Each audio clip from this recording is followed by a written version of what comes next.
Kieran, thanks for joining us on what is episode 3 of Sunday Stroll. Yep. Really appreciate your time. We're here at Portman Rd. I think you know this area quite well now. Yeah. And we're coming up for your, well, a milestone in 50 games in charge of the club and almost a year in the role as well. How would you sum it up? Yeah, I've really enjoyed it. Of course, you don't take too much time to look back. You know, the 50 games has flew by really in this game and in the job. You don't take any time to reflect really backwards. You're always looking forward. So before you know it, these landmarks can pop up. Maybe more on a personal point of view, coming up to Christmas, it brings it home a little bit, because last year the move came just before Christmas, and you know, having the family in a hotel for Christmas Day and those things really sort of stick as memories. But in terms of the job and the matches, I've loved it. It's you know, it's been a pleasure. It's an honour. I enjoy coming in here to work every day. It's fantastic to represent the football club, and I've loved it. But it's nice to do this now, because other than that, you don't take time to look back, and I could have done probably 500 games before I would have took a pause.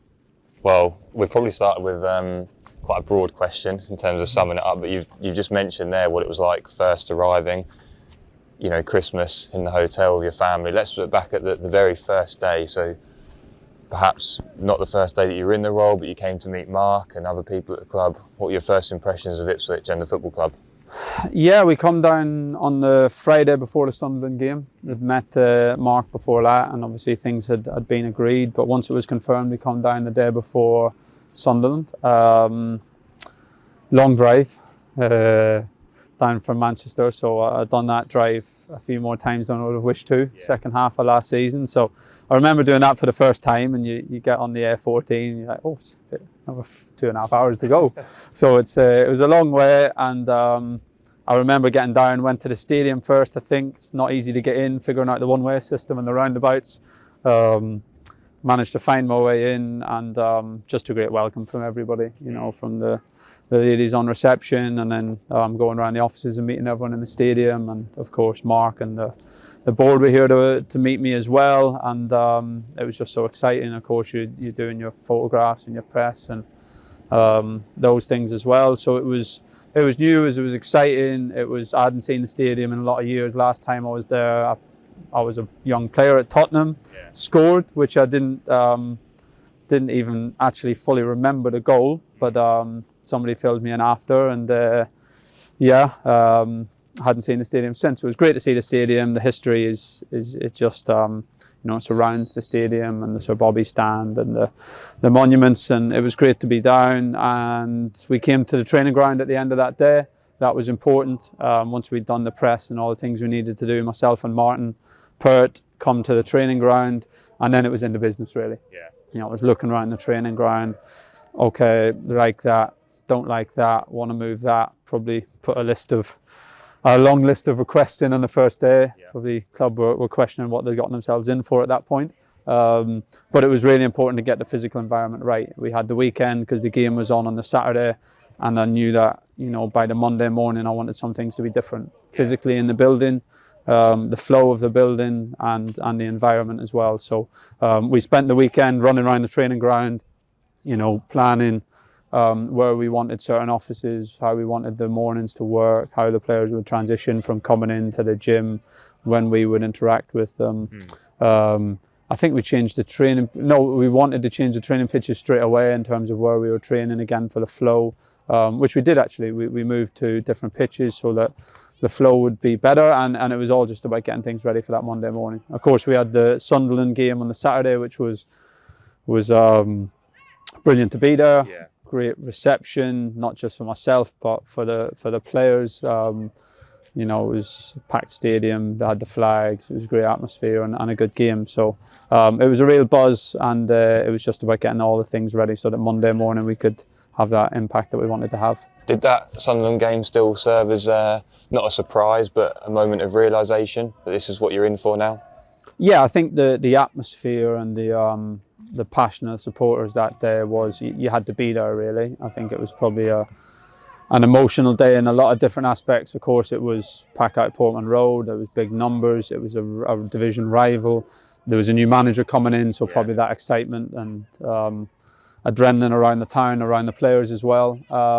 So it was a really memorable day, and yeah, it just whetted the appetite even more to see the players play live and think about what we could do with them. And spoke to the players after the game briefly, made the initial interactions, and then it was again just couldn't wait to get in on Monday morning and get to work. Of course, there's a lot of talk about the club, but also what did you make of Ipswich as an area when you first arrived? Moving this distance, as you say, you do forget just how far it can be from some places.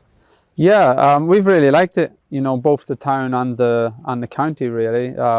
It reminds me quite a lot of where I'm from back in Ireland. Yeah. So a place where I grew up mostly was County Fermanagh, and Enniskillen is the main town, and probably size-wise, not as big as Ipswich, but probably similar in terms of the biggest town by far in the county, and similar pace of life in a way, quite, a bit slower than maybe a London or a Manchester, in a nice way, friendly people. Even the agricultural element to the county, where I'm from is the west of Ireland, and it's it's a lot greener than here, whereas it's a bit browner because of the weather. But the amount of countryside, the importance of agriculture, the beautiful scenery, it has a lot of familiarity. So we enjoyed it. We got up the coast. I said before, we spent Christmas Day up at Aldeburgh, getting our heads blown off by the wind, and got to see a bit of Suffolk and bit of fish and chips. Yeah, not on Christmas Day because it's all closed, unfortunately, but we've had plenty since. And yeah, enjoy the town as well. My kids love going. We don't live too far from the town centre, so the kids love getting to go into the arcades and around the shops. And yeah, it's a really nice place to live and a nice place to grow a family as well. Well, it's also something that's spoken about a lot with players, isn't it? The big commitment that you can make in football, moving around. But that is, of course, the case as a coach and as a manager as well. So what was that like with your family and speaking to them about this opportunity and what it was going to mean for all of you? Yeah, it's massive, and of course people don't realise it until they've been in the situation. So look, my wife's been a fantastic support through my career, while she also has her own good career as well, and she's been ever so supportive. So yeah, we were in London. Of course, we had our first son in London when I was at Tottenham. Then we moved to Manchester. Loved it up there for a few years. Was a good place to have kids. Had our second child up in Manchester, and we were really settled there as an area from a family point of view. So the move didn't come lightly, but I think as a family we always knew that for my career, being a manager was a big aspiration that I wanted to fulfill and wanted to be successful in. And if you want to do that, then you're going to have to move, and either you move by yourself and live away from your family over the longer term, or you move together. And certainly we wanted to stay together as much as possible, and the kids are still young enough that they're maybe a little bit more movable. So yeah, she was so supportive, and again, it come really quickly, come before Christmas. So I come down by myself. Apart from obviously Christmas and the holidays, they stayed up in Manchester for the rest of the season, and had that transition period of us both travelling up and down. But the plan was always to get moved down in the summer and look for a property, and thankfully we've done that, and we found a house that we like, and yeah, we're all moved down now and settled in, and enjoying lots of things about the area and the life that we have down here. Well, they say Christmas is about the family and being together. You still had that last year, but you're actually looking forward to one now that you're settled and this is your home. Yeah, the Christmas trees have gone up over the last few days, which is nice. And is that your call to have them this early, or? Yeah, you know what, you don't get many free days, so we had a day off this week, and it was a case of, look, we better get it up now because there won't be too many other opportunities. So we got them up. Nice to have them up early. I think we're going to have a right go at getting in the Christmas spirit this year, because last year was difficult. The Salthouse Hotel, we were asking them to move tables and lamps and chairs out of the bedroom just to fit my daughter's dressing table that she wanted, and my son's toys. So it wasn't easy. So this year we'll enjoy having a space. and yeah, doing a proper Christmas as a family, of course, is a big work commitment even over Christmas, and we have a busy schedule of games, but at the same time it'll be nice to be all down here together, settled in a home. This is again, we're talking about the challenges perhaps of moving and being in life and making that commitment, but what was the biggest challenge, would you say, of arriving at a football club during the season and also very close to the transfer window? Yeah, maybe the transfer window would be one, actually. In season, of course, time, you like to have pre-season, you want to work with the players on the pitch, but we came in and you know that you've got to get into it thick and fast. The team wasn't in a great position, wanted to try and make urgent moves upwards in the table. But having said that, we had the games off for COVID. I think the first game maybe was off that we were going to have. The first game was cancelled because of COVID. So it gave us maybe a 10-day block with the players before Wickham, which was really useful. And again, you probably don't get that too often. Maybe this year a little bit different with a winter break. Some teams have made that change, but it's not often you get it. So that 10 days was really important. We were able to get a lot of good work in on the training pitch, and I think that fed into the Wickham game well. Of course, time is a challenge. Staffing is a challenge. A lot of good staff are in jobs. I was very lucky that Martin Pert wanted to come with me, and was a big part of the decision as well. From United, I knew that I wanted to bring Charlie Turnbull in, who's a fantastic young coach and analyst really, and is going to have a big future in the game. I wanted to bring him in, and he was working at Fulham's under 23s, so that was not easy to get him out as quickly as we wanted. So I think he might have missed the first day or two, but securing his services was really important. And other than that, I guess we're lucky there was a good setup and structure in the club in terms of staff, so we didn't have to move too many. And with Charlie and Martin coming in, we had enough alongside what was here to do for the rest of the season. So it's not easy. Of course, the transfer window comes, and we only had maybe a week or two to prepare. You don't want to waste the transfer window in terms of not looking outward, but the focus had to be looking inward first, because there was a big group. Probably numbers were too thick. A lot of players not in the team. A lot of players who had arrived in the previous window. Of course, it's hard then for everyone to be content with their place in the squad. So I think getting things right internally had to be the focus. But as I said, you still want to look at ways to improve the squad if something came up. So the transfer window was a challenge, and it was better going into the summer with a bit more planning. I think going into this January, we're in a better position on that as well.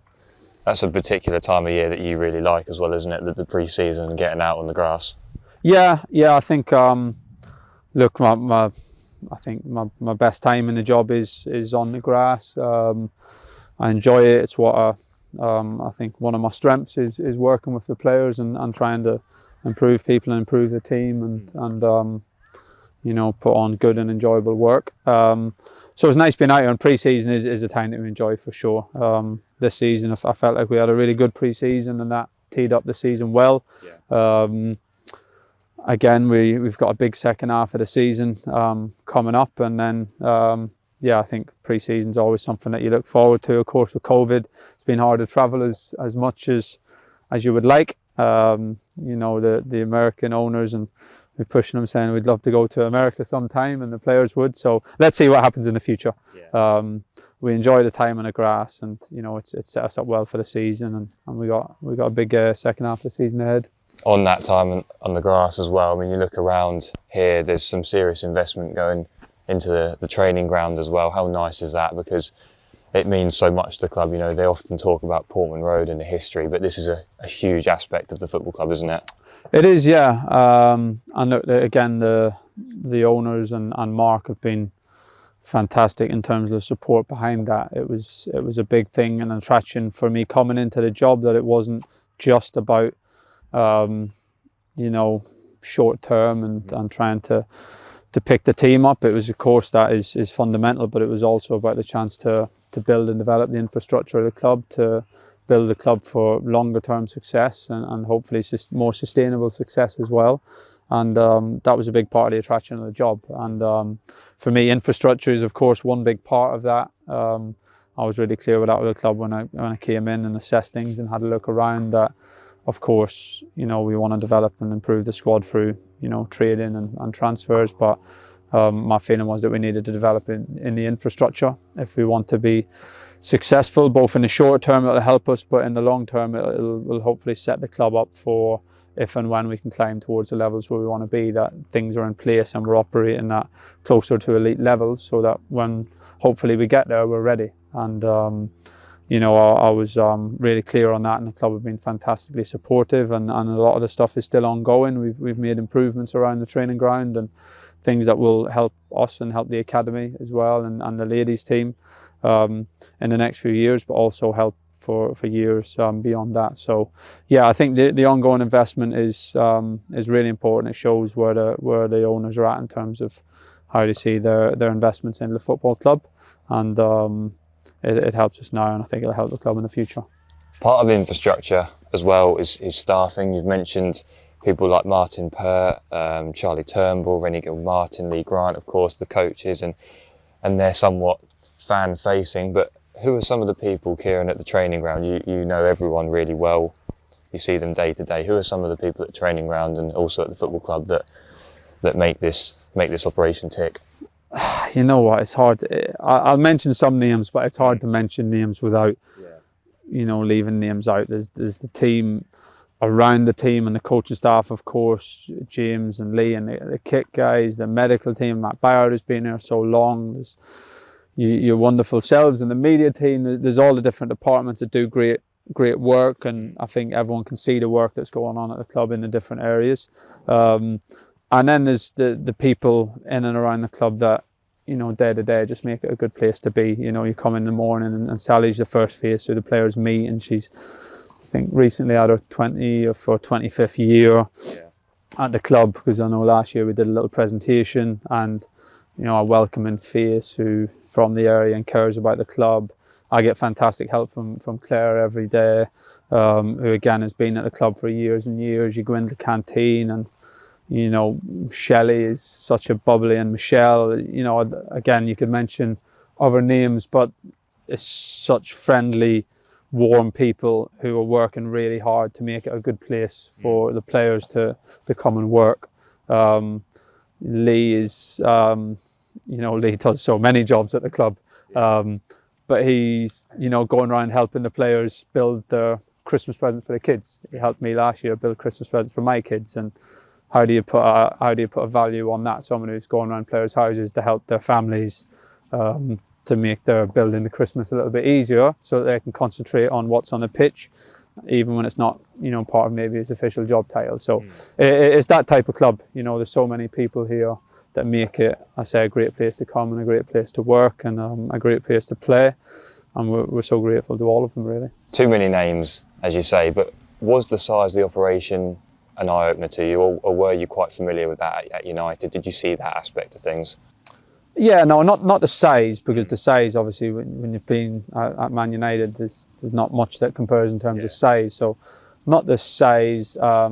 Again, just pleasantly surprised more by the feel and the closeness of it, and so many staff who've been here a long time, but also, you know, are open-minded and want to move things forward, aren't stuck in the past in any way.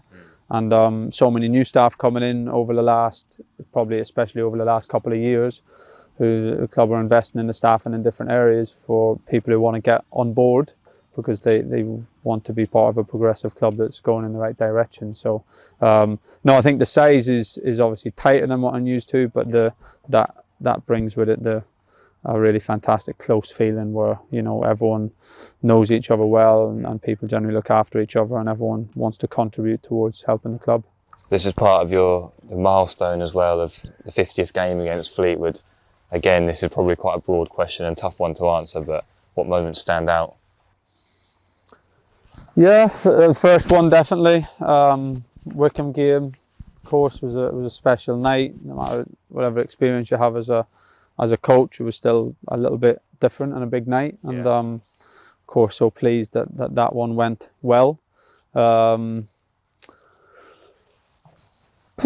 Beyond that, we've had some great home games this year. You know, thinking the Derby game, Peterborough game, big home wins that, you know, packed out Portman Rd, good performances, playing in a style of play that in my opinion, you don't get in League One very often. Yeah.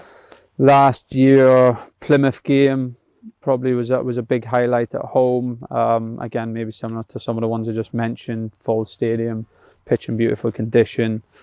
Loved the performance. We had some really nice away days last year. Some of the tight ones are nice. Guess thinking towards AFC Wimbledon or somewhere like that, where there's a packed out away end behind one goal. We seem to go to some of these clubs and take over. Yeah. Certainly the acoustics of the stadium, and a fair chunk of it. And when you go to them smaller grounds and you win with goals in the second half, and the away end is bouncing and the dressing room is bouncing, they're really enjoyable as well. So yeah, there's been quite a lot to mention. Of course, I hope a lot more to come, a lot more memories to make, and I'll always say for me the matches are massive, and I love the match days, but I love the training days, and that's probably genuine. There's days where I come in, I'm excited by the level of training, or I go home, or I reflect and think, that training session that we had, and the lads were just so living every second of it, and so focused on getting better and competing, that them days are important as well, and that's the privilege of working inside the game. So no, there's been some good days, some good days with the supporters, and that's a big motivation, is to provide a lot more. What have you learned about yourself, Kieran? Yeah, good point. I think most of the bad stuff I learned a while ago, so probably not too much. I can certainly be obsessive in my drive, and that can probably not be always so easy to be around at home or at work at times. I guess I'm pretty happy and proud with the way that I've dealt with it, because people say, and you get a lot of managers who are really honest enough to come out and say they don't enjoy the job, and it's a horrible occupation, and apart from the love of football, why would anyone do it? Because of the pressures of the job and the sleepless nights and all those things. I guess I'm pretty proud of the way that I've dealt with that. Not that I've been by myself, because I've got a great staff and family around me, but I think I've managed the highs and lows pretty well. I sleep well at night. I think I managed to stay on process, in terms of, I know that I'll work ever so hard and do everything I can to help and prepare the team, but you can't control everything on a match day that happens, and beyond that, keep an eye on the medium and longer term and doing things in the right way. So I think my faults were probably found out a while ago, and in the year and in the 50 games, I guess I've been pretty proud of how I've made that adjustment and managed to stay pretty level all the way through it so far. There's a natural storyline, isn't there, with your career, both from being at United and Tottenham. It's obviously a talking point when you do these interviews exclusively or in-house, but what are some of the moments that have stood out for you personally, Kieran? Because people will ask you, working with Jose Mourinho and Ole Gunnar Solskjaer and the names, but what are maybe some of the key moments in your career that really made you feel something, or made you feel a certain emotion that drove you to this position now? Yeah, I think I've said it before, really. I think I got a really good start in terms of coaching. I went straight from really the operation table into working with a top group of staff at Tottenham, and a top youth team, Alex Inglethorpe and John McDermott, with a youth team that, again, I've said it before, but was, Stephen Corker, Ryan Mason, Andros Townsend, Adam Smith at Bournemouth, Harry Kane was an under-16. It's like a really top youth team group.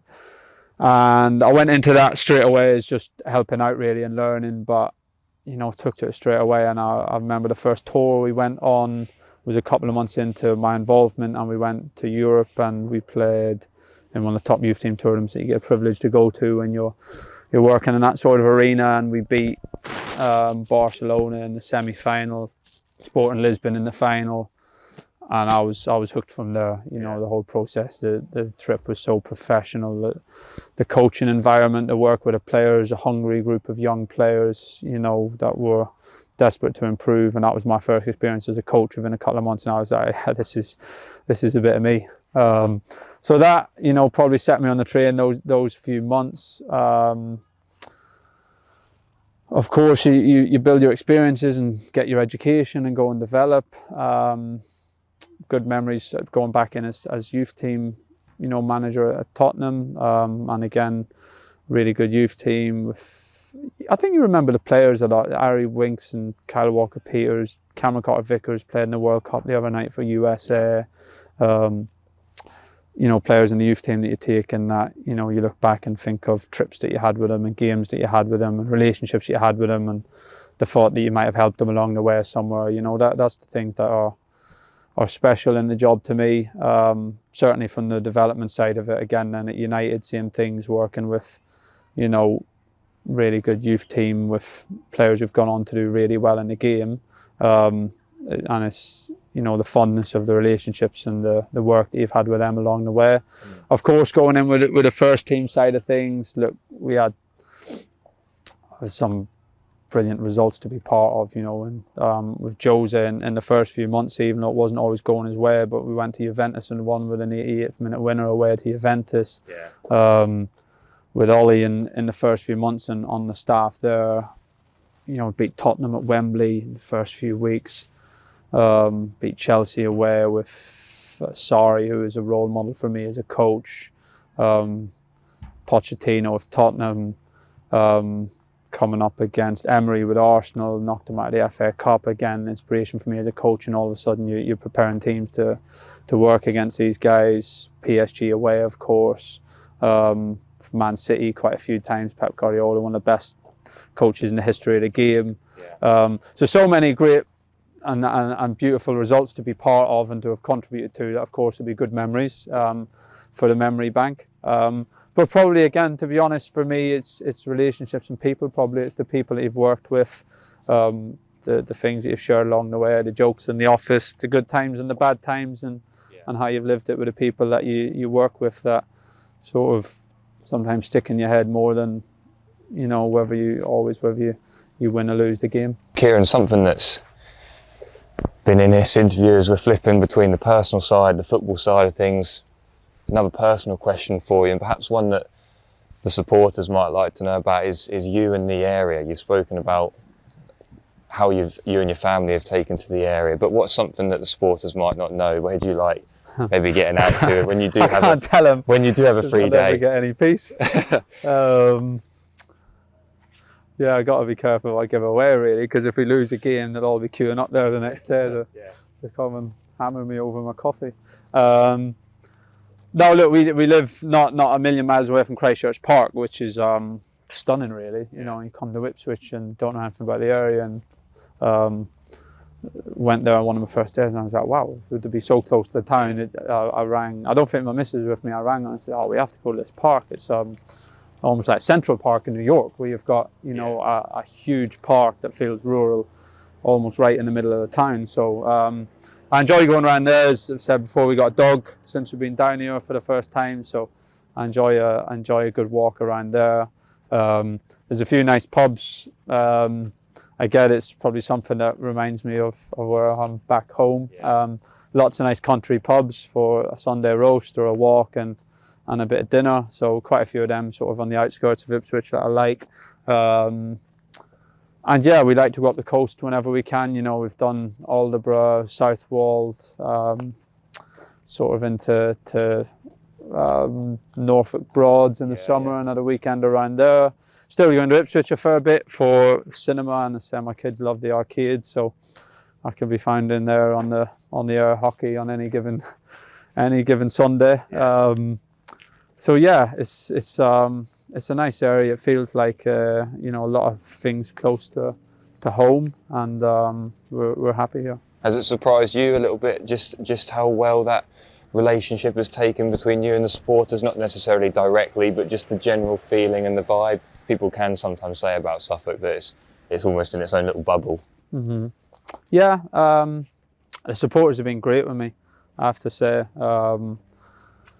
Of course, it helps when you win, and we've done all right on that regard. But we haven't won every week, and it's not just about winning. I think they can see that, myself and the staff and the club in general, there's a lot of people pouring a lot of effort into improving the club, and of course that's our job, and we get rewarded for it. But I think they can see that, they can see the commitment that we're showing. I think performances wise, they've got behind it. They can see the energy that the players are playing with is being unmatched for me, really, in terms of the intensity that they're putting in, and I know the work that goes behind that. And I think playing style wise, of course, everyone has the different opinions on football, and that's what makes it a beautiful game, and there's no right or wrong. But in general, a lot of the supporters I speak to, and they're proud of the way we're going about it. And Ipswich is a club with a history of playing attractive football and attacking football and doing things the right way, and we've tried to do that, and it's not always easy. Not easy in this division, and I think a lot of people have been right behind that. And other than that, I can just say thank you for how they've took to us, really, and being behind us. And say we can't guarantee that we'll win every week, but I think if you do the right things with the right intent over and over, and keep trying to make good decisions and keep working hard, then we've got a great chance to get where we want to get to in the end. Now, right at the start, this interview had a tough, broad question in terms of how you actually sum up your time at the club. So we'll end with another tough one, if you don't mind. And what one word would you use to sum it up? I'd go progress. Definitely. I'd like to think that if anyone came into the club today and watched training, and if they come in 12 months ago, I think they'd see a lot of progress. I think they'd see changes physically, changes to the physical environment. I think hopefully the training, the playing squad, the playing style, the atmosphere. I think there's big progress. Of course, lots to go, and progress doesn't always work like that. It's not always a smooth journey, but I think we're making progress, and we keep working hard. I think there's more to make. Well, Kieran, thank you very much for your time this afternoon. It's been a pleasure to speak to you, and that's episode 3 of Sunday Stroll.